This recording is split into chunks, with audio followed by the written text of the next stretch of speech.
Your college football game day has come early. Goes down the field for Sicky, goes up high. He's got get away from the top speed, and the ball is free. Woo! What a hit. You got barbecue back there. From underdog triumphs to powerhouse showdowns, we've got your winning playbook covered. It's BetQLU with Chris Mack, RJ Choppy, and John Martin, presented by BetMGM. And welcome in on the Odyssey Sports YouTube channel, on the BetQL network, or as a podcast inside your free Odyssey app or however you get your podcasts. Here we are. It's BetQLU for the final week of the regular season in college football. I'm Chris Mack alongside RJ Choppy. John Martin off this week, enjoying the holiday, and we will help you hopefully enjoy it a little bit more. We've got 5-star bets. Absolutely. You know you find those at BetQL. And our best bets before we wrap up the show. Also an update on Heisman Watch. Something may be happening that we suspected would happen in the Heisman race, at least according to some straw polls that are floating around out there. We've got 3 huge games to break down, including one that will go a long way in deciding the Pac-12 and one that will decide a playoff spot in the CFP. But Choppy, let's start there. Updated CFP rankings, dropping Florida State out of the top 4. The Jordan Travis injury obviously playing a big part in that. Washington jumps up into the top 4 after their ugly win on the road in Corvallis. Georgia remains number 1, Ohio State 2, Michigan 3. Georgia at plus 225, still the favorite to win the national championship. Michigan just behind them at 275. And speaking of just behind the top 4, mentioned Florida State dropping to 5, Oregon 6, Texas 7, Bama 8. So let's start with the Noles. Jordan Travis done for the season after he gets injured against Northern Alabama. Let's start with the Seminoles and what their playoff future looks like if it's still intact after losing Travis, considering they've got Florida, big rivalry game this weekend, and then Louisville in the ACC championship game. I mean, look, it's you're lying to yourself if you don't think that this impacts their odds. Jordan Travis is terrific. Now they're Florida State. They're not going to have. It's not me back there as his backup. They're going to have a quality player, coming in and backing up. We've seen Cardale Jones do the same thing. Right. JT Barrett got hurt, and Cardale came in and won the national championship for Ohio State. So we've seen that. We've seen it happen, but it doesn't mean it's likely. I struggled with what the committee should do with them. I thought Washington was in a position with a really good road win to jump them anyway. But yeah, I think that Florida State's prospects for a title are dead and gone. Yeah, Tate Rodemaker, played well, but it's against, like we said, North Alabama. 13 of 23 for 217, a couple of touchdowns in the 3 quarters of work that Florida State's backup put in. Although, Florida might be the perfect opportunity for him to tune up for the ACC championship game against Louisville. We'll get into scenarios and one chaos scenario. There's a couple chaos scenarios out there in particular, but let's go to the top 4 instead of talking about the team that lands just outside of it. Georgia, once again, emphatic. They look like they're settling in. For those of us, including myself, I'm one of those guys that question them at times this year because of their sloppy starts, because they had to close out games late. They are stepping on the gas at just the right time. They look like they're, once again, the undisputed number 1 for a reason. Oh yeah, they look like they are going. They're going places, man. They're going right back to where they started, which is the national championship picture. And that's, it would not stun me if they had a loss, in the SEC championship game, and it wouldn't stun me if somebody picked them off in the Final Four. But I think their last 3-game stretch, where they really have dominated. Not great teams, but good enough teams that can bite you, and they've dominated them every single one. It's like, okay, Daddy's home, and we're gonna ride this thing. So, look, if Georgia, I think they kind of locked up a spot, even with a loss. Let me ask you that, because there's scenarios out there. And look, one of these chaos scenarios that I saw on the CFP reveal show Tuesday night includes, and I'll I got paint a this bone picture. to pick with them too. I got a big bone to pick with them too. I'll get to that later. Yeah, all right. So let's start with this scenario. Let's say Michigan beats Ohio State, right? Okay, Michigan beats Ohio State and then goes to the Big Ten championship game and beats Iowa. They are undefeated Big Ten champs, 13-0. They're in, no question.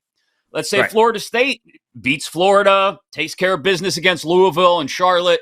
They're going to be 13-0 conference champs as well. They're in. Even with their backup quarterback, you can't keep an undefeated team out, especially undefeated conference champs. They are in. Let's say Alabama does something you alluded to there a second ago and upsets Georgia in the SEC title game. You'll have Alabama and Georgia both 12-1, both with some really quality wins on their record, but one big loss, and you'll have Bama as a conference champ. Let's also talk Pac-12 briefly and say Oregon gets their revenge against Washington in the Pac-12 title game. That assumes they get past the Beavers this weekend. And full disclosure, you guys know we do this show on Thursday nights, so it may be Saturday morning as you're listening to this, and we already know the outcome of the Civil War. Keep that in mind as we talk about Oregon State specifically in a couple of minutes, but Oregon and the Pac-12 scenario as a whole here. Texas has a chance maybe if they win the Big 12, especially, they're going to get a ranked opponent, most likely, depending on whether it's Oklahoma or K-State, outside shot Oklahoma State. They'll beat a ranked opponent in the Big 12 title game if they win the conference championship. So we're talking 3 one-loss conference champs. We're talking 3 really teams in Georgia, Washington, and Ohio State. There's a lot going on here, man, that could it actually lead to Georgia missing out? I suppose it could. I think the committee in this situation, Florida State really, you got to have Florida. I think Florida State's got to lose for Georgia to make it in this scenario. Or, because I do think that there's a situation where the committee will have to decide between Texas and Georgia. Everybody points to Texas and Alabama. I think if Alabama wins the SEC, they're in. They're going to take a one-loss SEC champ. I think so. I think regardless, if the winner of the SEC's in. But doesn't Texas Bama and that decision come down to a simple, well, they beat them kind of thing? That's what and people make that point. And it's a really good. You can't ignore the fact that Texas beat Bama, and it was early in the season, and Bama was still finding their sea legs and all that, but. Texas beat Bama. And so given that, I have a hard time if I'm the committee putting a one-loss Bama team ahead of a one-loss Texas team if both are conference champs. Right, but I don't think they're arguing between Texas and Bama. I think the winner of the SEC is just in at one loss. I think they're arguing between Texas and Georgia. That's the argument. Because they're not going to keep the SEC out if the winner only has one loss. Unless there's 4 undefeateds, then you've got that. But I just don't see it.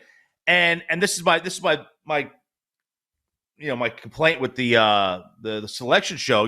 They were talking that the great McElroy said can't have the precedent set that the head to head doesn't matter. Dude, they did it last year. We saw that last year. Head to head didn't matter. Bama was ranked 5, Tennessee was 6, same record, didn't matter. So they've already set that precedent. And I agree with the precedent. I don't think the head-to-head should matter at all. I think the resume should matter because styles make fights. That's just, some teams just don't match up well with others. Let's look at the resume then if we're in this scenario where Bama beats Georgia in the SEC title game and Texas beats the Red Raiders this weekend and then whoever they get in the Big 12 title game, right? So we'll have both of them at 12-1, both of them as conference champs, and you'll have Texas as that 12-1 Big 12 conference champ with a record against ranked opponents at that point would be 5-0. Georgia at that point, I think, would be 4-1. Now, Georgia's only loss would be to Bama in the SEC title game, but would also have, a team that's now unranked, and Kentucky is one of their, I guess, ranked wins, if you want to call it that.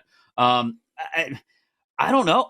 I think I see an opportunity here for Texas to sneak in if Bama, especially if Oregon should win out, and you've got 3 undefeated teams. Let's paint a scenario where it's Michigan, Florida State, and Oregon, all undefeated conference champs, and we're deciding between Bama or Texas as the fourth one. I think there's a scenario where, now maybe you're right, the SEC champ Bama gets in that case regardless. And we're not even talking about Texas or Georgia. Texas just gets bumped because they're Big 12 champ, and it might be the weakest of the 5 major conferences in this scenario. Although, with the number of ranked teams, it's hard to argue that Florida State wouldn't be. Although, again, in this chaos scenario, they're undefeated.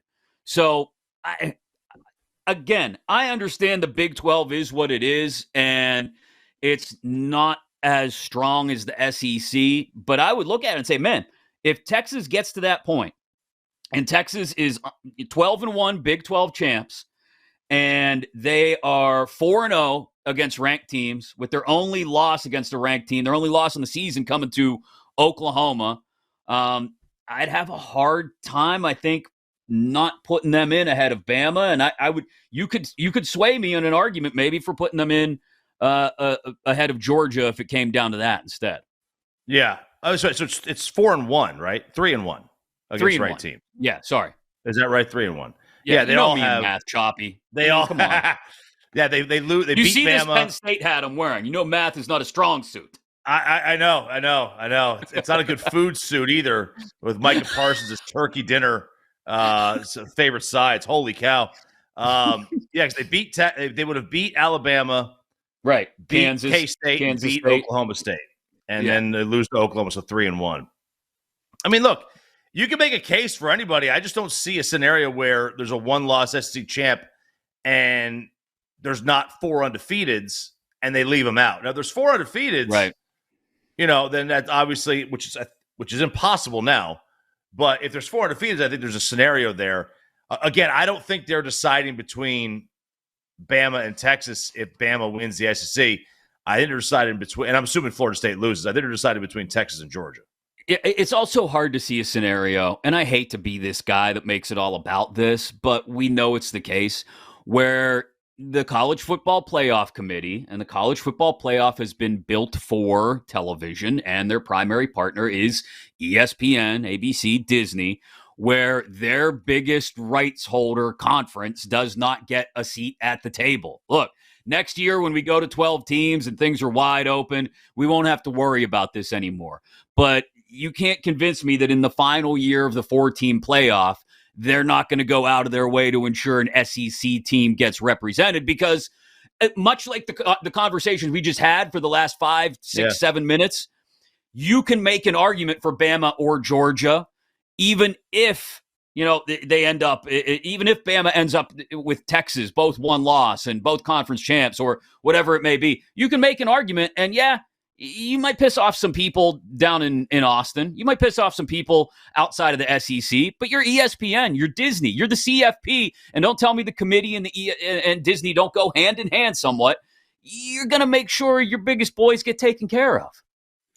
Yeah, now there is one caveat to that, and that is, that Texas will be in the SEC next year with a partner, and I don't know that there is a school that has more eyeballs on them than Texas. Right. They're probably one of the biggest draws in this. They're a bigger draw than Georgia. TV wise?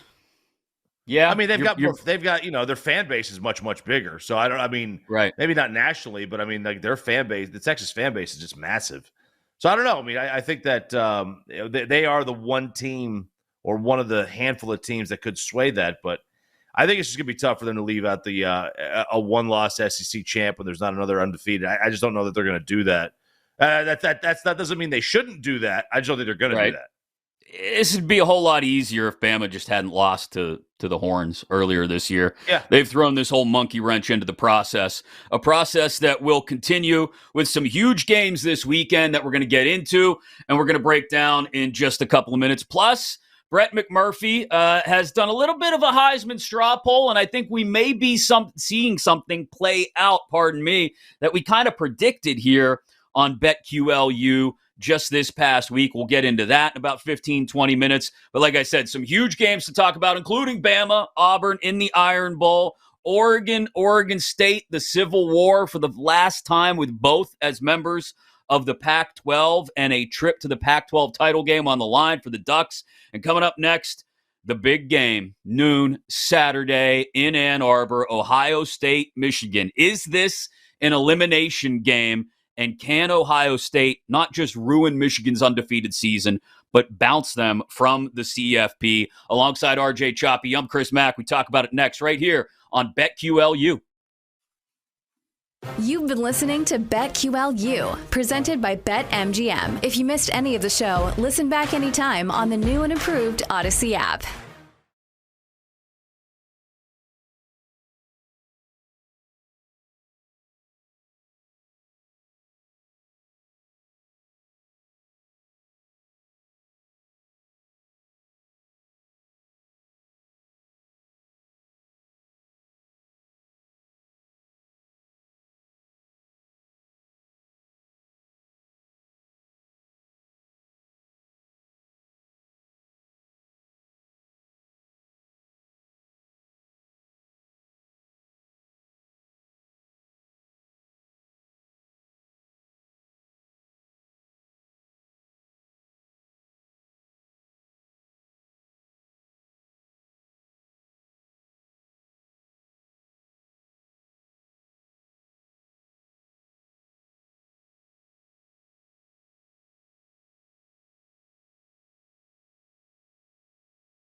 You've been listening to BetQL.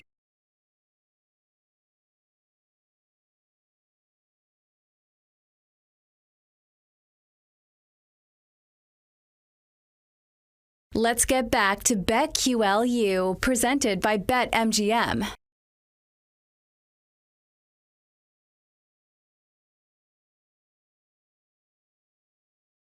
And if you're stuck with cousin Eddie and he's being a pain in the ass, you just pop a little earbud in and you listen to us. However you're getting us here this fine holiday weekend, whether it's the Odyssey Sports YouTube channel, live on the BetQL network, coast to coast, or inside your Odyssey app as a podcast, or however you download your podcast.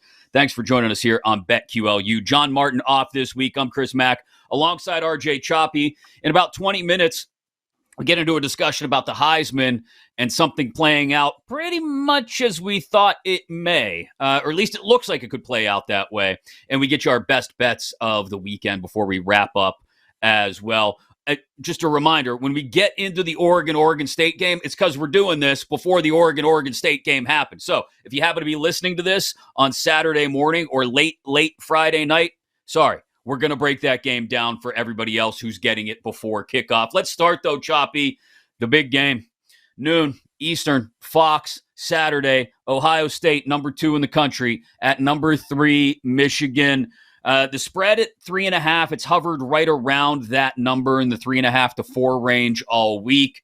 Total was as high as 47. It's come back down just a little bit, 46, 45.5 in a couple of spots. Weather not really a factor in this one, just your typical late November Big Ten weather, mid-30s and cloudy, no wind, no rain. Michigan's coming off this scare they had in College Park against Maryland.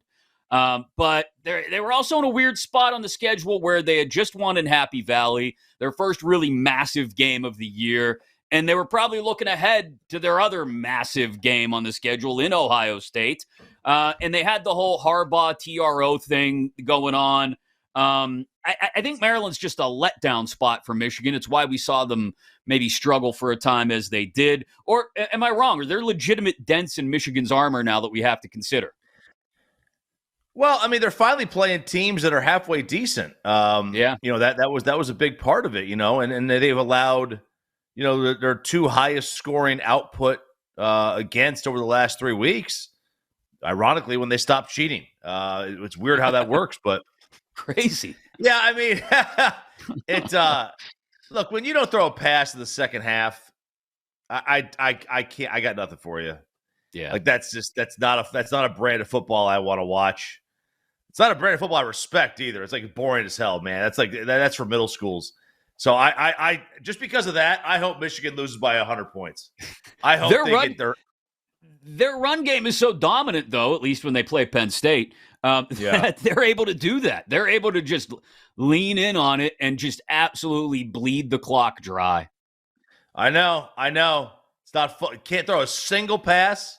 Oh, my gosh. The NFL coaches are rolling over in their grave right now, and they're still alive. At that, it was terrible. But I mean, look, they're in all honesty, like in all seriousness, they're a good team.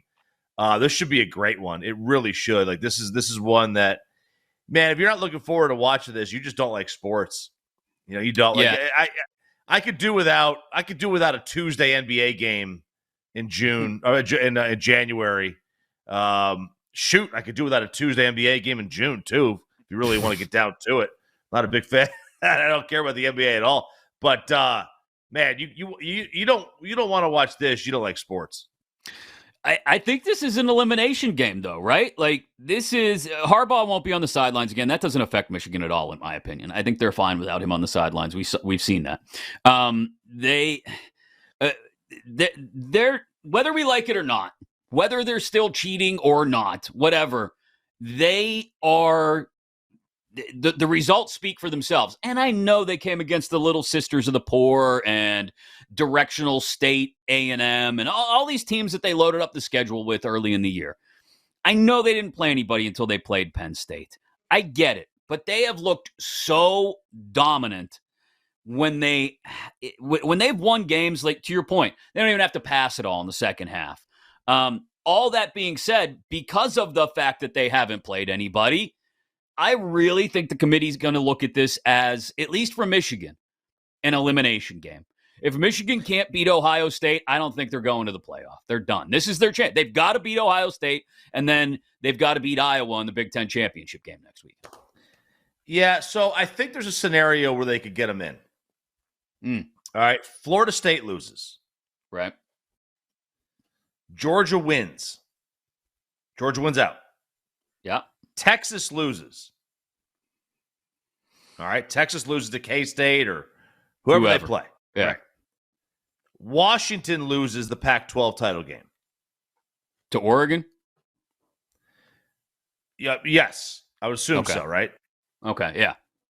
So, and maybe you need, and look, you may need another loss somewhere in there, but then your final four would be Ohio State, Georgia. I mean, you could throw a Pac-12 in. You could throw the Pac-12 champ in there, Oregon, and then you could throw in Michigan. Yeah, you know what? That's an interesting scenario. It's plausible because I can see all that happening. Yeah, I could see all that happening. The one that would really throw the monkey wrench in would be if the Washington loss didn't happen to Oregon in the Pac-12 title game, but somehow Arizona snuck in and upset Washington. That blows the doors wide open and completely off the thing. And then you're right. Yeah, I could see Michigan, a one-loss Michigan without a conference championship game, even getting played, sliding in there. Because the only thing there that I think would create a problem would be, and look, I'm not going to sit here and argue with anybody that Louisville's a better team than Michigan. They're not. But in that scenario, you've got a one-loss ACC champ Louisville, most likely, after beating Florida State, kind of lurking there right on the outside looking in as well. Well, then you got to ask yourself, what is more important to the committee? Is it resume or is it the sort of the general view of who they think is a better team? Right. Yeah. And so either way, it's a hell of an uphill climb for Michigan. I think they've got to start asking for too many cosmic tumblers to fall into place in order to make the playoff without beating Ohio State. Ohio State, on the other hand, like, they've got enough leeway with the win over Notre Dame, even if it was against 10 players on defense, with the win against Penn State that ended up being as dominant as it was on the defensive side, especially.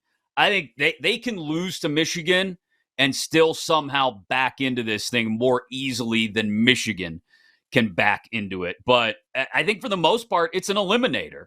You win, I think you're in, as long as you don't screw things up against Iowa and Indianapolis next week. You lose, you're probably out and counting for a bunch of things to fall in your favor. All right, let's go to the one that some people will have already watched by the time they listen to this show, and that is Friday night, an 8:30 Eastern, 5:30 Pacific kick in Eugene. The Ducks hosting the Beavers. Number 6 Oregon against number 16 Oregon State. 13.5-point spread. 62.5-point total, which I believe has actually come down from like 63 earlier in the week. Oregon wins. They clinch a spot in the Pac-12 title game, a chance at revenge against Washington. Bo Nix, Oregon State's out of that picture now. The only other team that can find the Pac-12 title game against Washington would be Arizona. That would be if Oregon lost to the Beavers and Arizona won against the Sun Devils. Bo Nix, he's been putting up absolute video game numbers the last 3 weeks. We'll get into the Heisman conversation in a few minutes, but over 1,200 yards passing and 16 total touchdowns, including 2 on the ground the last 3 weeks combined. Oregon State's defense, though, they've been fine-tuning some things again. The last 4 weeks, they've allowed less than 1,200 total yards of offense cumulatively, and they've got a chance to play spoiler against the Ducks before the Pac-12 disintegrates. There's a lot of emotion on the Beavers side here, but I do believe, we've talked about this a lot this year, RJ. I think they're one of those teams that is a different team at home versus on the road. And we've talked about home versus road Bo as well. Home Bo, completely different animal than road Bo. I think that plays itself out. I don't know if it does to the tune of 13.5 points on the spread, but I think it plays itself out in as much as the Ducks get the win here. Yeah, I think so. Look, the road Bo, home Bo situation. I mean, it is what it is. But dude, I mean, like that. I see a lot of people like kind of dissecting their resume. Man, that's a good team. Like that is a really, really good football team. And I know that Oregon State gave Washington a real good game in terrible weather, but they're a different home team. They're different, and so is Oregon. So that's why the spread's so big. I mean, that really is. I mean, that is a home-bow, road-bow thing. Oregon is nasty in Eugene.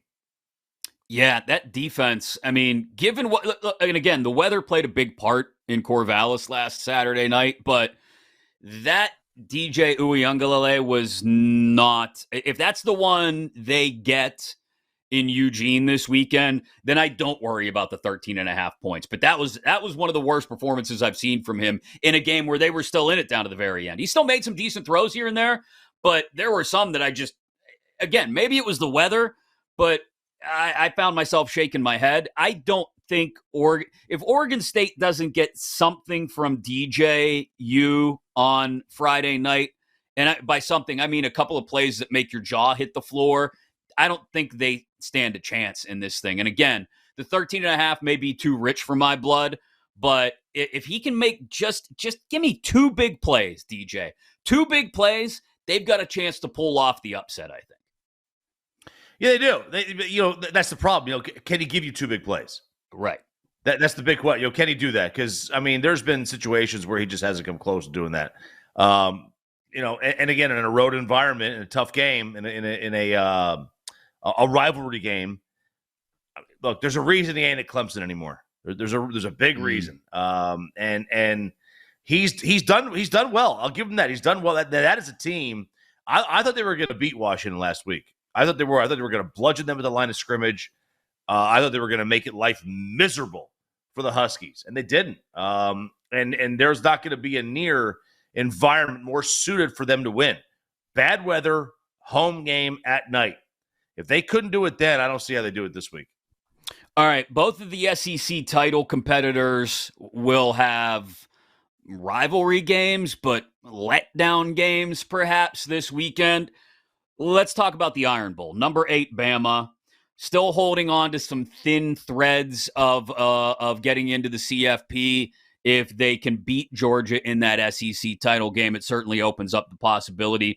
On the road against Auburn in the Iron Bowl. Auburn is another down year for old War Eagle. And 14.5, the spread. I would not hesitate to see Bama take care of business. But again, the letdown spot here, the look ahead. I'm not buying into it, and I'll get into it with my best bet with Georgia and Georgia Tech. I don't think I'm buying into it with the Tide in the Iron Bowl this weekend either. I think they take care of business and in a pretty emphatic way in tuning up for the SEC title game. Yeah, I agree. We all saw what happened last week with old New Mexico State getting $1.8 million. That didn't work out too well. So I totally see the same situation. I mean, Bama is a much different team than they were 3 weeks ago, than they were 6 weeks ago. Yeah. They are much, much better. And I don't see there is a collision course happening right now between them and Georgia. They are on a collision course of the SEC championship game. Yep, and that's another eliminator. We talked about Ohio State, Michigan being an eliminator. That's an eliminator next week, which, again, lends itself to the look-ahead angle for those that want to play it on either Bama or Georgia this weekend. I'm just not buying it because I doubted Georgia all year, right? I'm not buying into it anymore. As for Jalen Milroe, I doubted him all year for good reason. The first 4, 5, 6 weeks of the season, he was not it. I just didn't. I said it multiple times in the first half of this season. Jalen Milroe is not it, Nick. He's not the guy. And to your point, over the last 3, 4, 5 weeks, he has been that dude. Like, that is a guy that not only can upset Georgia in the SEC title game, but he can, I don't want to say coast, but he can definitely cover 14.5 against Auburn. He's the real deal. And so we don't do this often enough in Sports Talk Radio. I will mea culpa. I will apologize. Jalen, I know you're listening. I know you're watching. I know you have nothing better to do this week and getting ready for a really bad Auburn team. I'm sorry. I was wrong about you. At least the last month and a half, you have been that dude. So there you go. My Yes, open he has. apology to Jalen Milroe. Yeah, I'm sure he's definitely listening to it. Yeah, He absolutely, he absolutely has been better, and like that is a testament to him. It's a testament to Nick Saban. Coaching. Yeah. I think in the college game, I don't think they get enough credit. I think people I think we look at more recruiting than anything else in the college game. But I think collegiate coaching from these are still developmental coaches. Less so than high school, less so than middle school and stuff, but certainly far more than the NFL. Coaching, I think at the college level is still about development. And Nick Saban does a great job. I mean, look at Mac Jones and his growth. He couldn't really develop Jalen Hurts, but let's not look like Jalen Hurts wasn't great at Alabama still. He still was. He didn't throw the ball very well. And I don't think Saban totally trusted him, but man, it's been a really good job. We will talk about that Heisman watch that we mentioned earlier and talking about Bo Nix. And the past 2 weeks have been quite telling, at least according to one source in particular. Plus, we got to get you our best bets before we wrap this up as well. In the final week of the regular season in college football, John Martin's off, enjoying the holiday alongside RJ Choppy. I'm Chris Mack. This is BetQLU. You've been listening to BetQLU, presented by BetMGM. If you missed any of the show, listen back anytime on the new and improved Odyssey app.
Let's get back to BetQLU, presented by BetMGM. And welcome back in. It's the final week of the regular season in college football. Conference championship week awaits when we will firm up which 4 teams are headed to the CFP. We talked about that picture earlier. If you missed that conversation, you know you can get BetQLU as a podcast inside your Odyssey app or wherever you get your podcasts. You can listen to us live, of course, across the BetQL network, coast to coast, and every Thursday night, we're right there on the Odyssey Sports YouTube channel as well. John Martin off this week. Hope you're enjoying your Thanksgiving holiday weekend, whatever you're up to, whether you're working, whether you're playing, whether it's with family, friends, or people you can't stand, a.k.a. family. I hope you're enjoying it alongside RJ Choppy. I'm Chris Mack. And before we get to our best bets, Choppy, we called it. We called it. Now, look, we usually celebrate when we get things right. That's just what we do. We pull a muscle, patting ourselves on the back, right? I mean, hell, when you get things wrong, we even celebrate you getting them right. We've been known to do that. I appreciate that very much. Because we love you, and we like to boost your self-esteem. It's what we do around here. We support each other, you know? And I called it, and I think we were all pretty much on board with this philosophy last week, that the Heisman race was going to swing wildly in the favor of Jaden Daniels last weekend. And, well, look what happened. It did. Because who did LSU play? I don't even know. Louisiana Community College Technical Institute. It doesn't matter who LSU played because they dominated them. And Jaden Daniels put up numbers. Apologies, Georgia State. I shouldn't insult you that way. 56-14 was the final. Jaden Daniels, like I said, put up numbers. 25 of 30, 413 yards passing. 10 carries for 96 yards. Do I see that? 8 total touchdowns, 6 passing, 2 rushing. He figured in on every single LSU score, which is why I figured this would happen. He would slide into the favorite spot in the Heisman race, which he has done now at -110. And Bo Nix and Michael Penix would take a little bit of a step back because even though Nix especially continues to put up the video game numbers I mentioned earlier, those two are going to split the vote out west. Everything south of the Mason-Dixon and east of the Mississippi, bang, it's going to be a Jaden Daniels vote. Probably everything east of the Mississippi, actually, because Maserati Marv, as Gus likes to call him, has fallen out of the race after a less than stellar performance last weekend. And everything west of, say, Lubbock is going to get split right down the middle between Bo Nix and Michael Penix. And so what do we get? We get evidence of this Tuesday night, or Tuesday morning, I guess it was.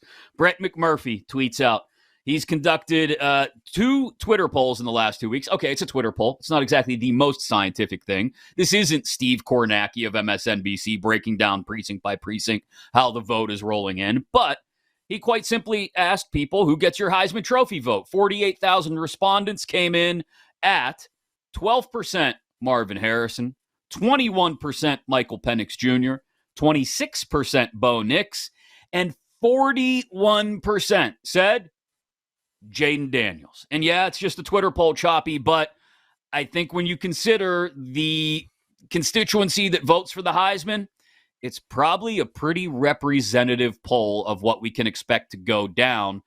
Again, assuming nothing changes greatly between now and the time those votes are placed. Interesting you went with Steve Kornacki and not John King. Very interesting there. I would have thought John King would have been the guy to go to. Kornacki's the guy that I see on Sunday Night Football, so I went with him. And he wears glasses, so he looks smarter. Okay. He does. Yes, the glasses, as opposed to the Silver Fox haircut. Okay, right. I see right, it. Yeah. He rolls up the sleeves. He looks like he's ready to go to work. So this is tough because, like, you know, the Heisman Trophy has kind of gone in a cycle where it is it the best player on the best team? Is it the best player? Don't you have to have such an elite year to win it on a 3-loss team? Like you've got to, you know what I mean? Like that's Yeah. my big holdup here. I see that. What is, you know what I mean? Like, so what is the award? Like, But if quarterback is the most important position in the sport, and you have 3 losses, I don't know. Like, am I going to give that to you? Meanwhile, it's you got Penix, you got Bo Nix.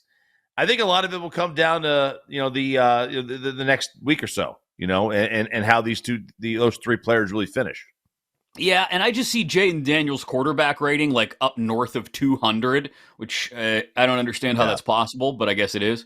The key for me here is that I know Penix and Nix can do things with their legs as well. I've seen them do it on occasion.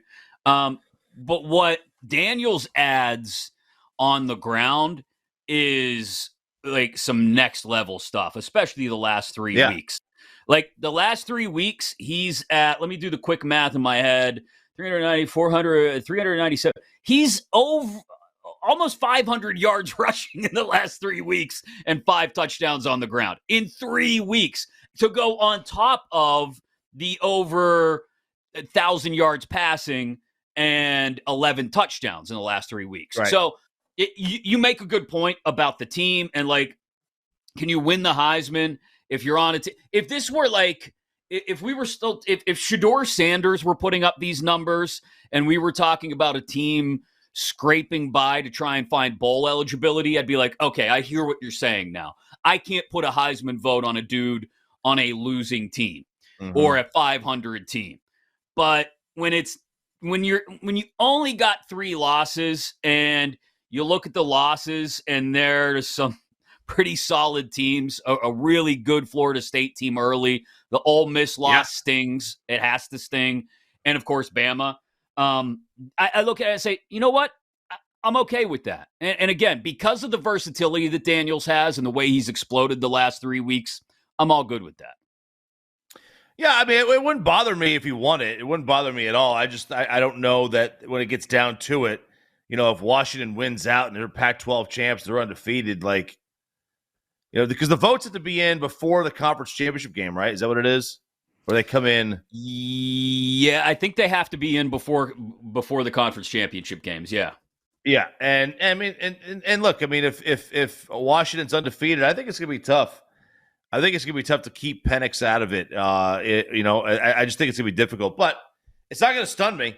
And I think the splitting votes thing, it still plays. I don't know if it plays as much as it used to, where it used to be very, very regionalized. But we've seen, there's been enough. I'm going to take a step back and correct us. They don't have to be in until Monday, December 4th. So if people want to hold out and watch the conference championship games to get their votes in, they can do that. Yeah. And look, but see, that opens up the possibility too, to like, let's say Penix and Nix play each other in the Pac-12 title game and they both go off and, against quality defenses too. Let's say we get like an instant classic where they're both just slinging the rock all over the yard. We go to double OT and one of them wins, 58-55 or something crazy. Yep. It'll look really good and everybody will be attracted to that. And that'll be great for those two guys and recency bias and all that. And everybody will have not seen Jaden Daniels play for a week and everything that rolls into it. I still see the vote split coming basically right down. Because if you add up if you use McMurphy's poll here, again, highly unscientific, it's just a Twitter poll or a couple Twitter polls. You add up Nix and Penix, you get 47%. It's more than Daniels, 41%. Bang, there you go. You got a Pac-12 Heisman winner. But when you split it down the middle like that, I think it's too much, and I think Daniels ends up pulling it off unless he absolutely falls apart this weekend. Well, yeah, and I think the issue there is, by the way, if you're a voter and you turn your ballot in before all the games are completed, you should lose your vote immediately. You should lose your vote immediately. I think what happens in your – and I wonder if in your scenario, if it's like this mega game and both guys play amazing, if those guys get nothing but first and second place votes, if everybody gives their first and second place vote to them, the best Jaden Daniels can do is get a bunch of thirds. Now, I don't know, is there a way for that to have him leapfrog? I wouldn't think so. I don't know how they tally it, but I think that we're gonna be in a tough situation here, especially if there's a lot of people who turn their ballots in before the final weekend of the season. Yeah. Woo. Woo. I can't.